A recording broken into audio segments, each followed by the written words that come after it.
এটা হচ্ছে অ্যাডিনিয়াম গাছ একটা।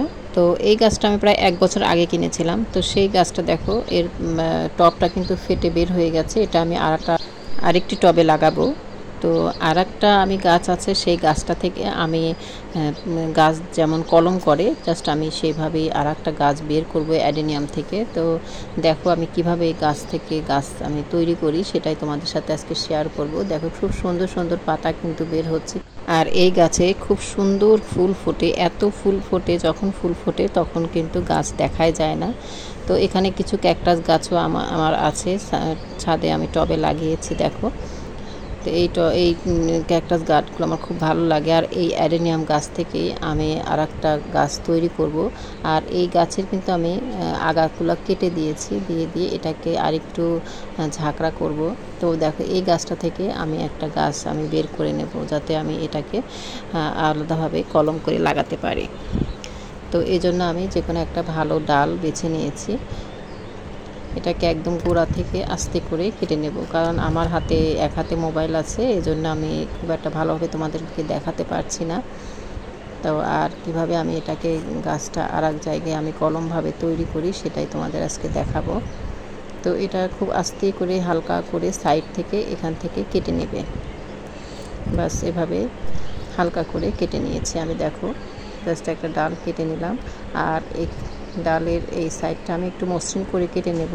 তো আমি এখানে কিন্তু কিছুটা মাটিতে আপাতত ঢেকে রেখে দিচ্ছি, যাতে এখানে থেকে পচে বের হয়ে না আসে। এজন্য আমি এটাকে ভালো করে মাটি দিয়ে একটু প্লেস করে দিলাম। এরপরে দেখাবো তোমাদের আমি কিভাবে আমি এই গাছটা আমি মাটিতে লাগাই। তো এখন চলে আসলাম, দেখো এখানে কিন্তু আমার বেশ কয়েকটা অনেকগুলো অ্যালোভেরা গাছ লাগিয়েছি। তো আমি এই অ্যালোভেরা গাছের থেকে একটা ডাল কেটে নিয়েছি। এই অ্যালোভেরার যে জেলটা থাকে সেটা কিন্তু খুবই উপকারী, আর এটা অ্যালোভেরার জেল কিন্তু খাওয়াও যায়। তো আমি গাছ যখন কলম করি বা লাগাই তখন আমি এই অ্যালোভেরার জেলগুলো দিয়ে লাগাই। দেখো আমি কিন্তু ডালটা কেটে এভাবে অ্যালোভেরার মধ্যে ডালটা ঢুকিয়ে দিয়েছি। এবার আমি কিছুটা মাটি চাপা দিয়ে এটাকে ঢেকে দেব। জাস্ট হয়ে গেল, কারণ যতদিন অ্যালোভেরাটা সজীব থাকবে বা ফ্রেশ থাকবে ততদিনে কিন্তু এই গাছের ডালটা সেখানে সুন্দরভাবে লেগে যাবে, ততদিনে শিকড় বের হয়ে যাবে এবং মাটি থেকে এটা কিন্তু হয়ে যাবে। জাস্ট আমি ছোট্ট একটি টবে লাগিয়েছি, দেখছো আমি একদম ছোট্ট একটি গাছে লাগিয়েছি। আর এখানে যে আমি যে ডালটা কেটেছিলাম এটার থেকে আমি একটু মাটিটা আবার একটু সরিয়ে দেব, দিয়ে আমি যে অ্যালোভেরাটা কেটেছিলাম এখানেও একটু কিছুটা অ্যালোভেরা লাগিয়ে দেব, যাতে এখান থেকে শুকে না যায় এবং গাছটা ক্ষতিগ্রস্ত না হয়। জাস্ট এভাবে ঢেকে রেখে দিলাম, তাহলে গাছটা আর নষ্ট হবে না। কারণ আমি যেহেতু এখান থেকে ডালটা কেটেছি, এখান থেকে ফাঙ্গাস পড়ে যাওয়ার ভয় একটা থাকবে।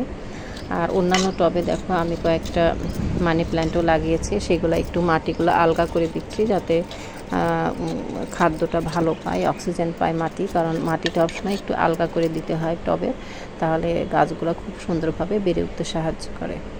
তো দেখো আমার এই গাছটা আমি একদম কড়া রোদে রেখে দেবো না, এটা আমি সবসময় একটু ছায়াযুক্ত স্থানে রেখে দেবো। আর সামান্য একটু পানি দিয়ে দিলাম, যাতে মাটিটা একটু ভেজা ভেজা থাকে। বেশি পানি দেওয়া যাবে না, যাতে এটা পচে না যায়। এই জন্য আমি হালকা করে একটু পানি দিয়ে দিলাম। জাস্ট এটা তুমি একটু ছায়াযুক্ত স্থানে রেখে দিবে। এটা কড়া রোদে দিলে সেটা কিন্তু শুকে যেতে পারে মাটিটা এবং গাছটা মরে যেতে পারে। এই জন্য আমি এটা কড়া রোদে রাখবো না, জাস্ট একটু ভেজা স্যাঁতসেঁতে জায়গায় রেখে দেবো। প্রায় এটা 1 মাস পর আমি যদি দেখি, দেখবে যে আসলে খুব সুন্দরভাবে শিকড়টা বের হয়ে গেছে। তো বন্ধুরা, আমার ভিডিওটি ভালো লাগলে অবশ্যই লাইক কমেন্ট শেয়ার করে দিও। আল্লাহ হাফিজ।